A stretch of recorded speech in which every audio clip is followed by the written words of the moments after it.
Number one, optimize the nutrients your body's getting. Point two here, I wanna say avoid consistent fasting. Point number three is about optimizing your sleep. What's going on, YouTube? If you landed on this video, thank you for watching. I know you're probably looking for testosterone, tips on testosterone, how to really optimize it, how to get it better. Maybe you saw my video back in September. I actually did a video all about how I tripled my testosterone in just 3 weeks.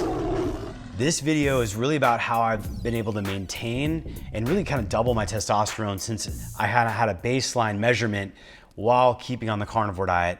And I'm not gonna rehash what was in that video, but I will reference some of the things that I talked about in the video because I think there's some real value there. And I wanna give you a bit of backstory so you can kind of understand where I'm coming from, what my experience is, and why I'm talking about testosterone. So let's jump into it. So in case you missed it, my name's Carnivore Kurt. I've been doing the carnivore diet now for about 15, 16 months, and I've measured my blood now 4 times, my testosterone levels. I measured them before I started the carnivore diet, and they were about 690 nanograms per deciliter. I went on the carnivore diet, and I pulled my testosterone after being on the carnivore diet for about 5 months. My testosterone had tanked down to 300, 315. 3 weeks later, I made adjustments with my doc and my good buddy Carnivore MD Paul Saladino, and I was able to pump it back up, and I actually got my testosterone over 900. I retested it about 4 or 5 months later, back last November. We're filming this video now March of 2020. This was November of 2019, and I am hovering probably between 700 and 800 in terms of my average testosterone levels. Now, if you're new to testosterone, keep in mind, testosterone really fluctuates day to day. So it's gonna fluctuate throughout your day. And it's gonna peak early in the morning, and then it's gonna sort of taper down throughout the day. So if you measure your testosterone at say 8 a.m., an hour or two after you've waken up, you're gonna have much higher levels of testosterone than if you go to a lab or doctor's office and pull your blood and measure your testosterone at say 3 or 4 in the afternoon.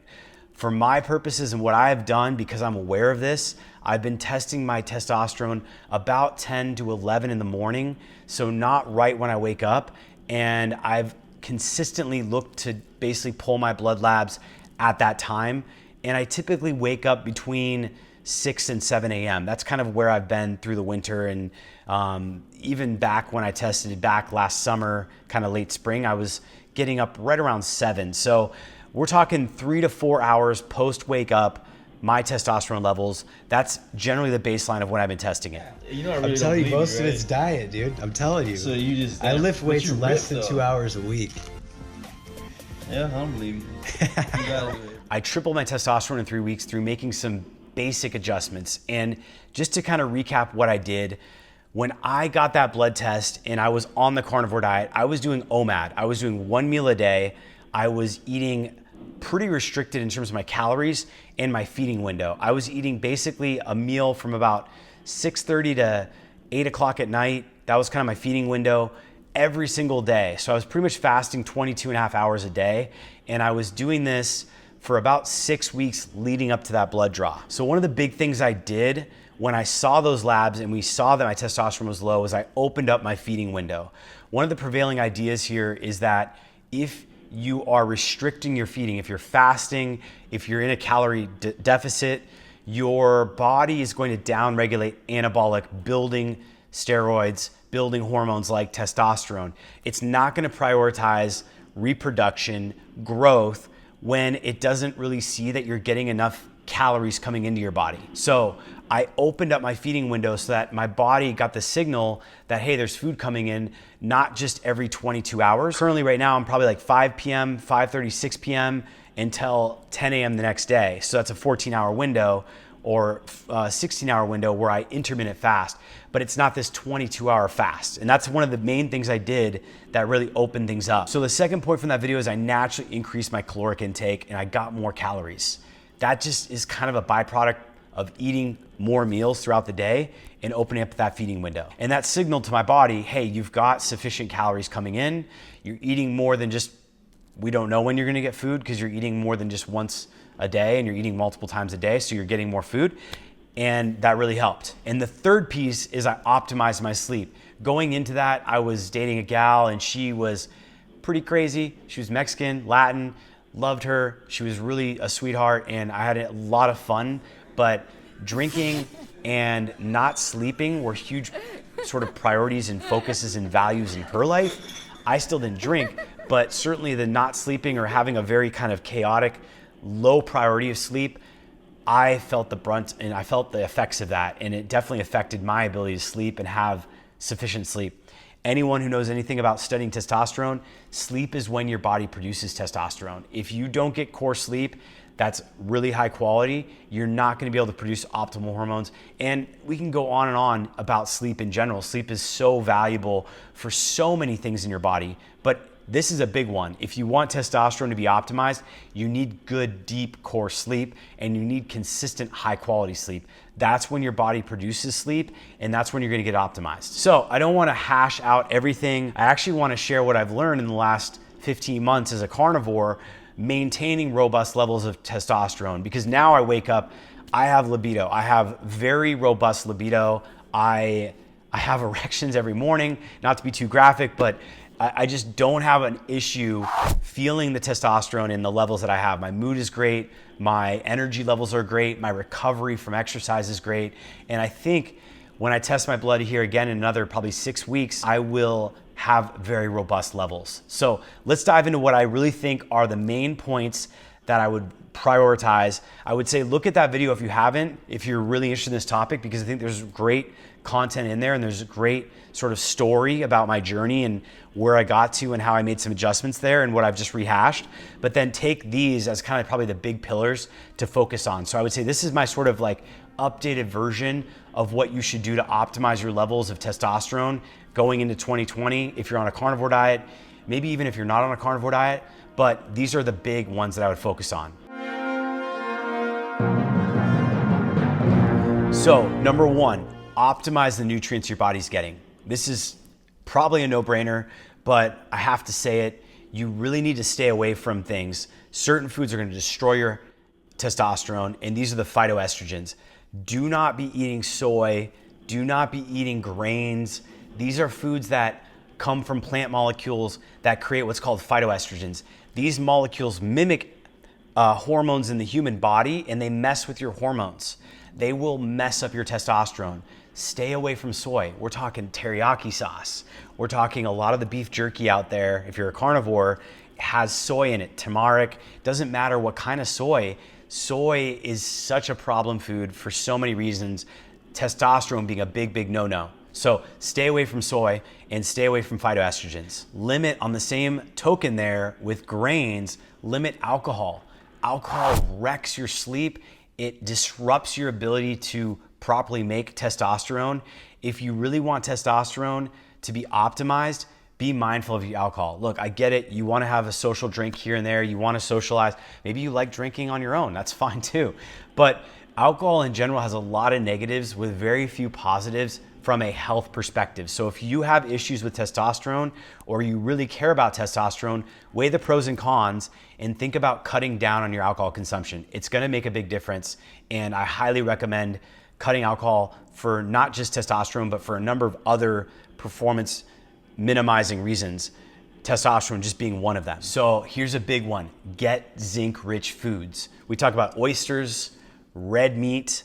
These are some of the richest foods in zinc that your body can possibly get. Zinc is a powerful mineral that builds and supplies the nutrients your body needs to actually produce testosterone. So if you are insufficient or lacking, or you feel like you're missing some pieces here, it helps with immune function and it really boosts testosterone levels. Think about adding oysters. I'm not a huge fan of shellfish because shellfish can kind of be dirty and they're also triggering for a lot of people. So I would also consider just adding a regimen of red meat. The carnivore diet is great because beef, grass-fed beef in particular, can be very, very nutrient dense with a whole lot of lack of the negatives. And you can get pretty much the full essential nutrient profile of all the foods you need without all the negatives of inflammation, of anti-nutrients that come with many of the plant families and the plant molecules that you're consuming.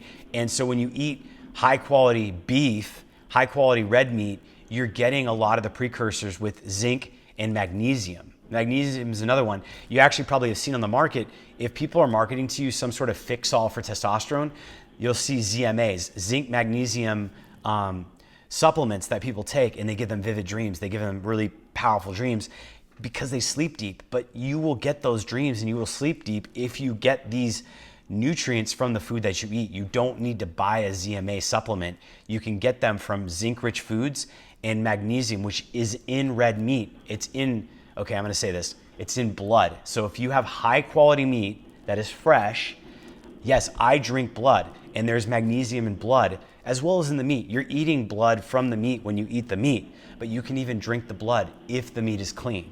So again, magnesium, you can also supplement it, but you're not gonna be very bioavailable in terms of absorbing it. So I'm a big fan of getting it through your water, through things like spring water. Something like this, where you have Mountain Valley water, actually has calcium, magnesium, potassium in the water because there are minerals that are naturally in the spring water that comes from a spring water source, whereas the water you get filtered through your Brita or your Berkey or some other source is not gonna provide that same mineral breakdown. Now you can add trace element minerals as well, but minerals are actually a unique and powerful source to kind of fuel your hormones. So there's two other nutrients I really want to push for you. And the second one that I want to mention is saturated fat. I know that sounds crazy. We've demonized saturated fat. Most people now know that that's not the case, that there are many studies out there. There's much research and evidence to support that saturated fat does not cause cardiovascular disease, that we saw correlation in some misconstrued epidemiological studies, but saturated fat is a building block. It is in most animal foods. It is valuable to get that. You can get that from eating meat. You can get that from eating fatty cuts of steaks, pork. You can get that also from egg yolks. These are all great sources of nutrients that you want to fuel your body so your liver can properly produce testosterone, cholesterol, which can then make testosterone. Yes, your testosterone comes from cholesterol. Yes, cholesterol is not the enemy, although if you have damage in your body, cholesterol can stick to your endothelium, it can stick to parts of your body and build up into plaque and calcification and cause damage. We don't think it's cardiovascular risk in general. Check out more of my videos. Check out my book if you want to learn more about it and read about this. There's a plug. But in general, it's totally fine to consume cholesterol in the context of insulin sensitivity, in the context of being metabolically healthy, and it's gonna fuel your hormones because most of your hormones are created from cholesterol. The last nutrient I will say is get sunlight. Sunlight is huge, okay? I'm not saying burn, okay? Don't go out and burn yourself to a crisp. That's not what I'm saying. But we human beings evolved outside. We are not designed to live indoors 24/7 in an office, 365.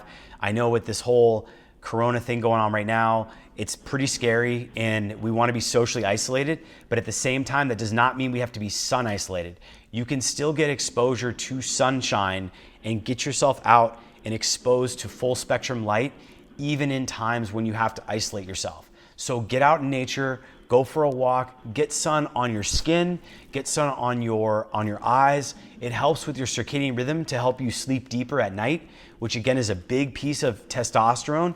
It helps with you UVA spectrum, ultraviolet A spectrum of light from the sun allows your body to produce nitrous oxide and vasodilation, expanding of your vessels. It's good for your cardiovascular system. And UVB is the biggest form of source for your body that's synthesized, where you synthesize vitamin D3, which is a prohormone. It's not even a vitamin.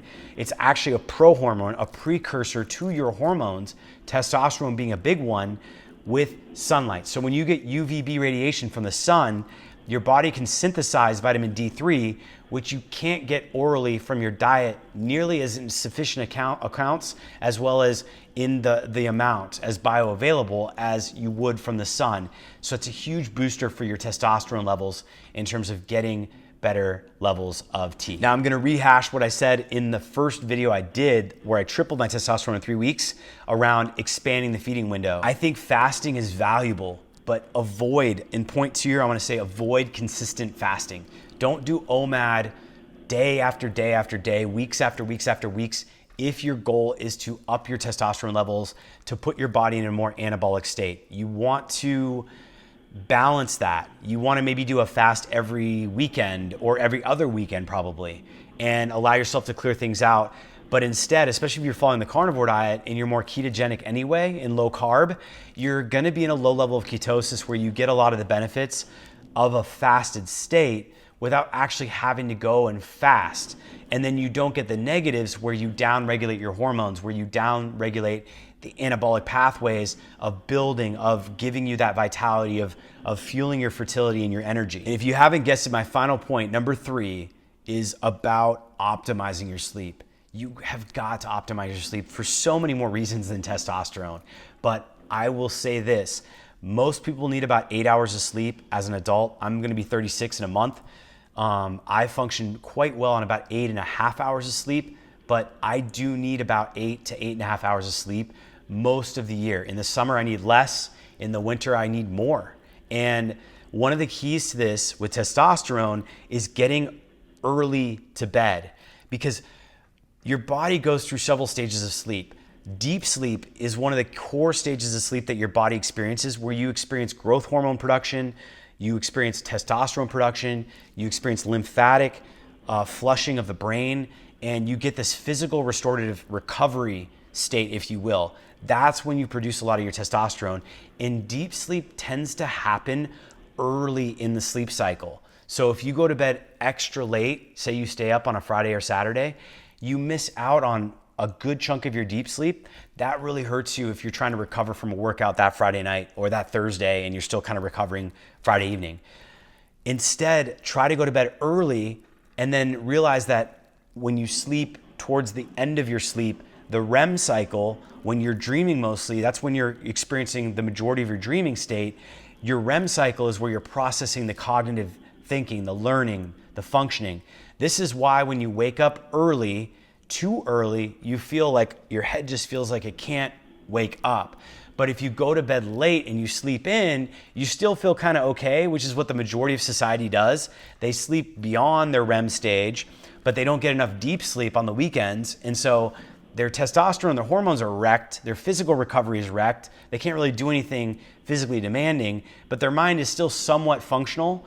And then they go back to regular week and they kind of readjust. So if you want to sleep, I'm actually writing a full book on this, and I highly encourage you to join my email list, if anything, just to get notified when that book drops, because I've been putting everything I know into sleeping. But look at lowering your temperature in your body, so taking cold showers, cold baths. I do ice plunges regularly, cold plunges, not ice plunges. I do cold plunges regularly. I go to a facility here in Austin, and I soak myself for 5 minutes at a time in 50-degree water, 48-degree water. Go and get in sauna. That can kind of boost up your heat shock proteins and allow you to boost up your growth hormone, which will also cater to better sleep and a better kind of recovery and building of testosterone. Also consider lowering your bedroom temperature. I sleep at 60 degrees and I have a Nest, so I actually gradually drop the temperature down, just like it would go outside if I was sleeping outdoors. So I drop your temperature down. The cold sleep allows your body to enter into that deeper sleep process and recover more physically, and then warm yourself up towards the end of the night.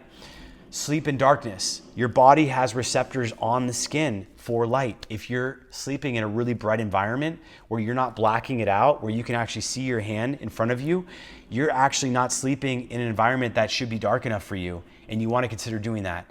The other thing I would say, and this is a huge one, is eat your last meal. And in this case, it makes sense to eat less.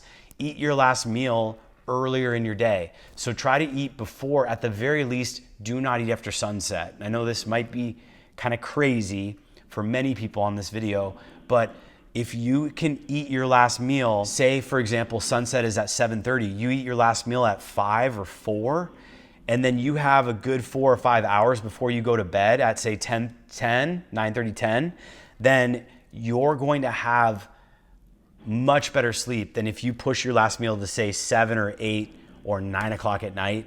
And there are so many studies out there that show the negatives in terms of becoming obese, losing body fat percentage, messing with hormones, reducing quality of sleep by eating late in the day. And I know it's a cultural thing, and there's always this balance, right, of quality of life. So it really is a factor you'll have to vary in with what you want to do. But if your goal right now is to optimize your testosterone, don't be eating food late at night. Cut your food off, and at the very least, I would say in the spring and summer, don't eat anything after 6:30. And in the winter, try to push it earlier because we need more sleep in the darker days and the longer nights. So I hope that was helpful. If you made it this far, thank you so much. I really appreciate the support and all the love from the last video. I wanted to do this and put this together for everybody. Hit me up with questions, drop them in the comments, hit that like button, share this video. If you're new to the whole carnivore community, I encourage you to check out some more of our content. Removing plants can really change your life in terms of your overall health and vitality, your skin, gut issues, anxiety, mental performance. I know it can be really restrictive, so for some of you that just isn't even something you want to consider, and I totally get that, but it's something to consider. So hit that like button, drop in a comment, let me know your experience, what you do to optimize your testosterone, and I will see you on the next one. Let's get optimized.